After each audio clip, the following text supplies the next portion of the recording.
Inilah kisah Fikri, seorang anak yatim dari desa kecil yang mengajarkan kita bahwa kekuatan bukan berasal dari otot, melainkan dari hati yang tak pernah menyerah.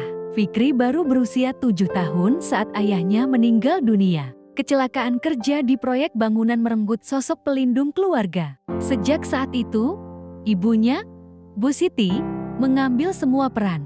Menjadi ibu, sekaligus ayah bagi Fikri. Pagi-pagi, Fikri ikut ibunya ke warung untuk bantu cuci piring. Lalu berangkat sekolah dengan kaki mungilnya yang tanpa alas, seragam lusuh, buku-buku bekas, dan tas robek jadi teman setianya. Namun ada satu hal yang tidak pernah robek, semangatnya. Guru-guru mulai memperhatikannya. Fikri itu rajin, Bu. Walau hidupnya berat, dia nggak pernah mengeluh, kata Pak Arif. Fikri hanya tersenyum ketika diajak temannya. Itu sepatu atau saringan air. Hahaha. Ia tidak membalas. Ia hanya menunduk dan berkata dalam hati, aku sekolah bukan buat pamer, tapi buat masa depan. Hidup terus berjalan, tapi tak semakin mudah. Suatu malam, ibunya pingsan di dapur. Fikri panik. Ia berlari mengetuk rumah Pak RT.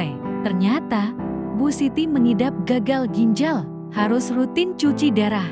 Biaya, tak tahu harus dari mana. Sejak itu, Fikri mulai bekerja. Pagi sekolah, sore bantu di warung, malam jual gorengan, kadang menyemir sepatu di terminal. Anak kecil itu menahan lapar demi ibunya, tapi ia tetap belajar.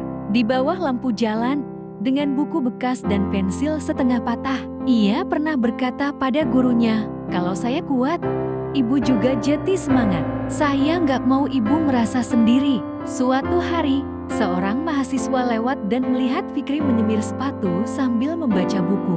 Ia diam-diam merekam video dan mengunggahnya ke media sosial. Video itu viral. Ribuan orang tersentuh. Siapa anak ini? Kenapa dia bisa tetap semangat di tengah penderitaan? Donasi mulai datang. Yayasan sosial turun tangan. Fikri mendapat beasiswa pendidikan penuh. Ibunya bisa dirawat secara rutin. Dan yang terpenting, mereka tak lagi kelaparan. Tetapi Fikri tetap sederhana. Ia tetap menyapu halaman sekolah, tetap menghormati guru, tetap belajar keras. Ia tahu bantuan itu adalah amanah, dan ia tak boleh menyia-nyiakannya. Tahun berganti, Fikri kini remaja. Ia lulus SMP dengan nilai terbaik di kabupaten, masuk SMA favorit, lalu diterima di Fakultas Teknik Arsitektur dengan beasiswa. Setiap liburan, ia bekerja sebagai asisten gambar bangunan. Ia ingin jadi arsitek, mewujudkan impian ayahnya yang dulu hanya tukang bangunan. Ketika teman-teman sibuk dengan gadget dan gaya, Fikri sibuk dengan rancangan rumah sederhana untuk orang miskin. Ia ingin suatu hari bisa membangun rumah untuk yatim piatu. Kalau aku sukses nanti, aku akan bantu anak-anak seperti aku dulu, katanya. Hari itu datang. Fikri berdiri di panggung wisuda sebagai lulusan terbaik jurusan arsitektur. Ia menatap ribuan pasang mata. Di kursi terdepan, Bu Siti duduk dengan kursi roda, meneteskan air mata haru. Fikri mengangkat piala dan berkata, untuk ibu.